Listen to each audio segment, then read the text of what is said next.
So in this episode, we're going to discuss some of the fatal issues that your business will face. It doesn't mean you're going to face all of them, but the majority of these you will come across.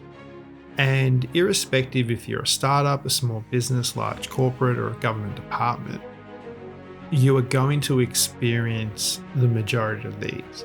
The way in which we navigate our way through them will determine the success level of your organization and how well you can create the ultimate goal, which is always a continual sustainable business.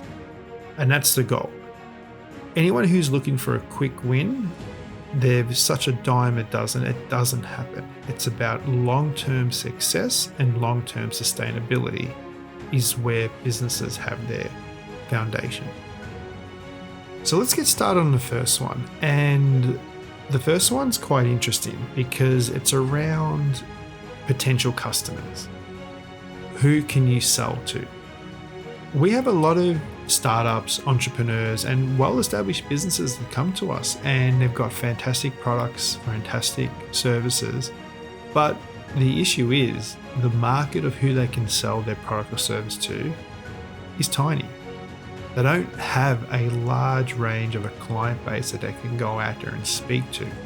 This has to be one of the first instances that you look at your business and you look at it as a whole and you say to yourself, well, if I have a limited customer base, it's really going to jeopardize how I can get my message out there and how many sales I can actually go out there and get. In one of our earlier podcasts, we spoke about the adoption curve, customers' appetite for risk, being able to get a customer to purchase your product or service.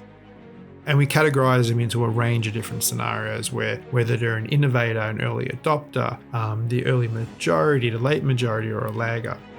If you've got a really small market, on top of having those other adoption curve issues, you are really going to struggle. That's one of the main things to look at. How big is the market of the potential clients you can actually sell your offering to? The next part, which again, this is all around doing your initial DD, your due diligence. Anytime any business comes to us, these are the range of analytics that we try to collect in order to paint a picture of where we believe the business can be. And competition.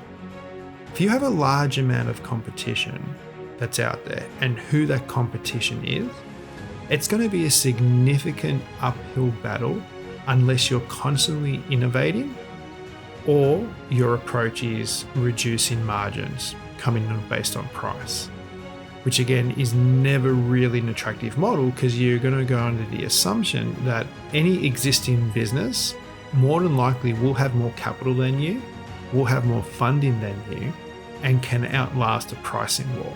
So you don't want to go down that path. So it's really key to look at your competition and see how much of it is actually out there. One of the last ones we're going to cover is around your team and the skill set that they have in order to be able to execute the business plan and vision.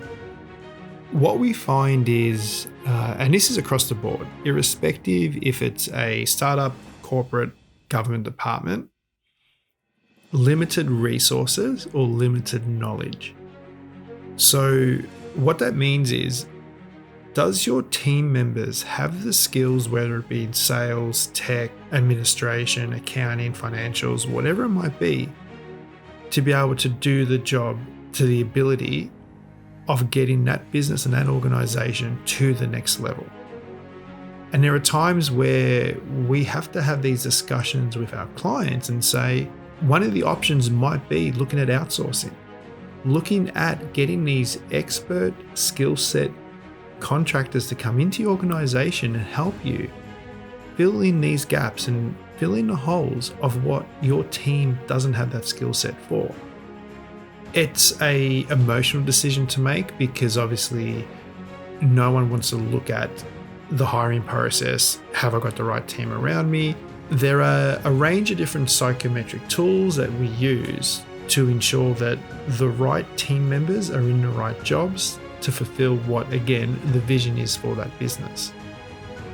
Now, there are a range of other issues that businesses face on a continual basis, but we find if you can get these three covered, and whether you look at it before you start your business, while you're currently running your business, that part is irrespective because you can always adapt change. You can always move your product or your offering to the left or to the right.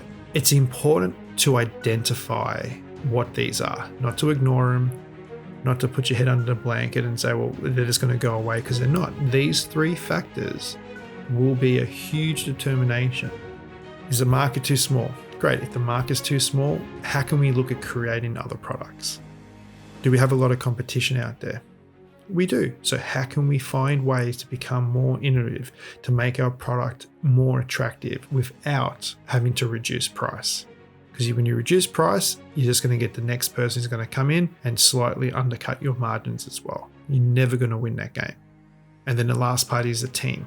Have we set the right people around the business to succeed? I hope you were able to take away quite a bit from this podcast and a little bit of the learnings that we did initially before we started our two startups, and what we currently review ourselves probably once every 12 months as well, just to make sure our finger is on the pulse.